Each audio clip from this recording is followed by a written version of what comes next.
কাশ্মীরের সন্ত্রাসী হামলার বিষয়ে আলোচনা করতে আমাদের সাথে যুক্ত হয়েছেন চট্টগ্রাম বিশ্ববিদ্যালয়ের আন্তর্জাতিক সম্পর্ক বিভাগের অধ্যাপক ডক্টর ফরিদুল আলম।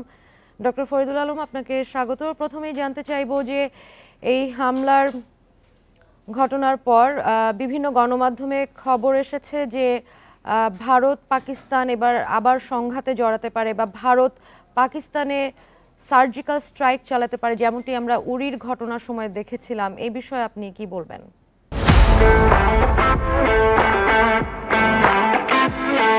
আপনাকে ধন্যবাদ।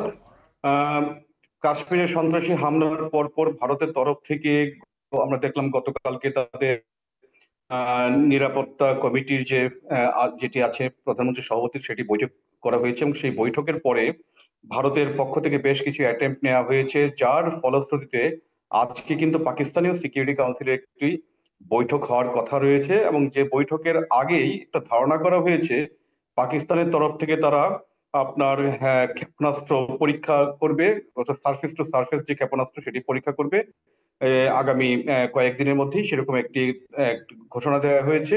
এবং ইতোমধ্যে আমরা যেটা দেখেছি, ভারত এবং পাকিস্তানের মধ্যে যে কূটনৈতিক সম্পর্ক একটি তলানিতে গিয়ে ঠেকেছে। আপনি সার্জিক্যাল স্ট্রাইকের কথা বললেন, যে সার্জিক্যাল স্ট্রাইকটি করা হয়েছিল 2019 সালে উরির ঘটনার পরে। সেই ধরনের সার্জিক্যাল স্ট্রাইক হওয়ার একটি সম্ভাবনা হয়তো থেকে যায়, যদিও সেই বিষয়টি ভারতের নিরাপত্তা কমিটির যে বৈঠকটি গতকালকে হয়েছে সেখান থেকে স্পষ্ট করা হয়নি। তারপরে সেরকম একটি সম্ভাবনা থেকে যায় এবং সেই সম্ভাবনার কারণেই হয়তো পাকিস্তানের যে সর্বোচ্চ নিরাপত্তা কাউন্সিল যেটি আছে সেটির একটি বৈঠক হবে, যে এর ফলশ্রুতিতে পাকিস্তানের দিক থেকে জবাবটি কি হবে। সবকিছু মিলিয়ে আমরা এখন যেটি দেখতে পাচ্ছি যে ভারত এবং পাকিস্তানের মধ্যে কূটনৈতিক সম্পর্ক একটি খুব বাজে অবস্থায় রয়েছে এবং এর ফলশ্রুতিতে আমরা যেটি দেখেছি দুই দেশই কিন্তু কূটনৈতিক ভাবে, যেমন ভারত যে অ্যাটেম্পটি নিয়েছে সেটি হচ্ছে দিল্লি থেকে তাদের পাকিস্তানের যে ডিফেন্স উইং আছে, ডিফেন্স উইং এর সব সদস্যদেরকে পার্সোনা নন গ্রাটা করে ফেরত পাঠিয়েছে এবং একই রকম ভাবে তারা ইসলামাবাদে যে ভারতের হাই কমিশন আছে সেইখান থেকে যে ডিফেন্স উইং আছে ভারতের, সেখানে তাদের যে ব্যক্তিরা নিয়োজিত রয়েছে তাদেরকেও তারা ফেরত আনবে। এবং তারা যেটা সিদ্ধান্ত নিয়েছে যে দুই দেশেই তারা যে কূটনৈতিক যে সক্ষমতা রয়েছে সেটা 55 থেকে নামিয়ে 30-এর বেশি তারা রাখবে না। এই সবকিছু মিলিয়ে আমরা যেটা দেখতে পাচ্ছি ভারত এবং পাকিস্তানের এই বিষয়গুলো তো রয়ে গেছে। আর ভারতের যে আপনি যেটা বললেন যে সার্জিক্যাল স্ট্রাইকের পেছনে আরেকটি যুক্তি হচ্ছে, ভারত কিন্তু এই মুহূর্তে কাশ্মীরের সন্ত্রাসী হামলার পরবর্তী সময়ে আন্তর্জাতিক সমর্থনের পাল্লাটি পুরোপুরি ভারতের দিকে ঝুঁকে আছে। সুতরাং এই অবস্থায় ভারত তার জাতীয় নিরাপত্তার প্রয়োজনে যে পদক্ষেপই নেওয়ার প্রয়োজন মনে করুক না কেন, সেটির জন্য কিন্তু ধরে নেওয়া যায় একটি আন্তর্জাতিক সমর্থন ভারতের দিকে রয়ে গেছে। সুতরাং এটিকে ভারত একটি সুযোগ হিসেবে তারা নিয়ে পাকিস্তানে যদি কোনো সার্জিক্যাল স্ট্রাইক বা আরো কোনো বৃহত্তর পরিসরে কোনো কিছু চিন্তা ভাবনা করে থাকে, সেটি তারা সেটি ভাবনাটা অসম্ভব কিছু নয়। ডক্টর ফরিদুল আলম, সিন্ধু পানি চুক্তি স্থগিত সহ যে 5টি পদক্ষেপ ভারত নিয়েছে পাকিস্তানের বিরুদ্ধে, সেই 5টি পদক্ষেপে কিন্তু বেশ কঠোর পদক্ষেপ আমরা দেখেছি। এত কঠোর পদক্ষেপ নেওয়ার কারণ কি হতে পারে?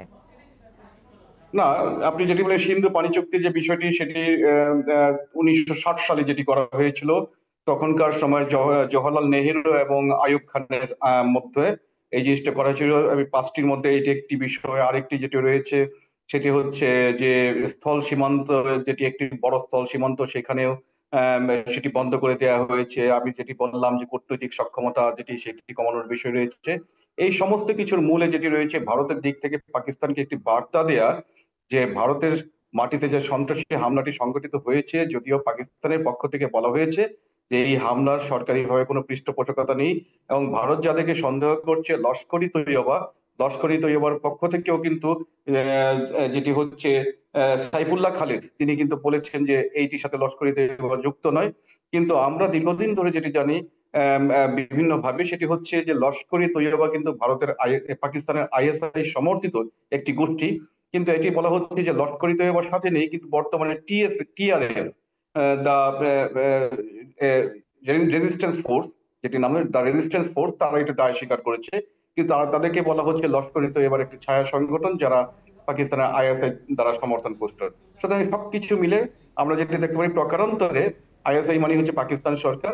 ভারতের দিক থেকে এই লক্ষ্যেই পাকিস্তানের প্রতি এটিকে ইঙ্গিত করা হয়েছে যে রাষ্ট্রীয় বা সরকারি পৃষ্ঠপোষকতা না থাকলে এই ধরনের পর্যটকদের উপর পেহেলগামে একটি বড় ধরনের সন্ত্রাসী হামলা সংগঠিত হওয়ার কোনো কারণ ডক্টর ছিল না। ফরিদুল আলম, সুতরাং এই দিক নিয়ে আমরা একটি বিষয় জানতে চাচ্ছিলাম, যদিও পাকিস্তান শুধুমাত্র প্রতিক্রিয়া জানিয়েছে যে ভারতের পদক্ষেপগুলো অপরিপক্ক, তবে কোনো পদক্ষেপের বিষয়ে এখনো কোনো সিদ্ধান্ত আসেনি। পাকিস্তানের পক্ষ থেকে কি ধরনের পদক্ষেপ আসতে পারে?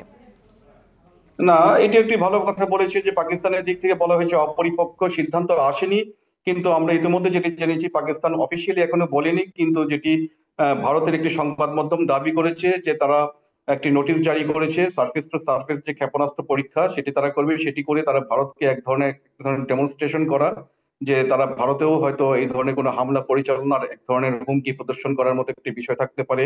তার তারপরে আরেকটি বিষয় যেটি রয়েছে পাকিস্তানের নিরাপত্তা কাউন্সিলের যে বৈঠকটির কথা বলছে, যে আজকে সেই বৈঠকটি হওয়ার কথা রয়েছে প্রধানমন্ত্রীর সভাপতিত্বে, সেই বৈঠকের মধ্য দিয়েও পাকিস্তানের পরবর্তী যে সিদ্ধান্তগুলো সেগুলো হয়তো আসবে। আমরা ধারণা করতে পারি ভারত যেমন কিছু পাকিস্তানি কূটনীতিককে এবং তাদের ডিফেন্স উইংকে পার্সোনা নন গ্রাটা করেছে, অর্থাৎ অবাঞ্ছিত ব্যক্তি হিসেবে ঘোষণা করেছে, পাকিস্তানের দিক থেকে এরকম কিছু পাল্টা কূটনৈতিক তৎপরতা ভারতের এগেনস্টে এটি লক্ষণীয় হতে পারে।